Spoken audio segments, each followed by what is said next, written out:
Welcome to Kenton Teaches. Enjoy the video. In this video, I will explain how to register a DBA in Delaware.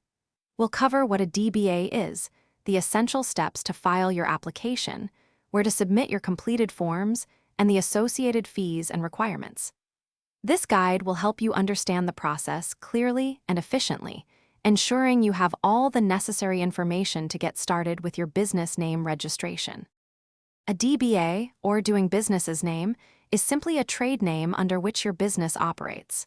It allows you to conduct business using a name different from your legal personal name or registered entity name. Importantly, a DBA does not create a separate legal entity. It's just an alias. It's different from forming a limited liability company or a corporation. The registration process begins by verifying your desired name's availability, typically with the county.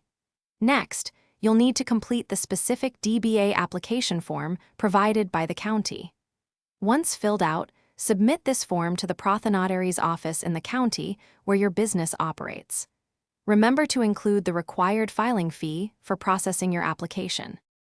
In Delaware, DBA registration is primarily handled at the county level, not by the state.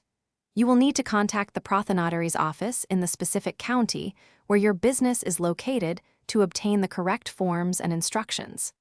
Filing fees are generally modest, often around $25 per county. Be aware that periodic renewals may be necessary to keep your DBA active. Thanks for watching. Please subscribe if this video was helpful.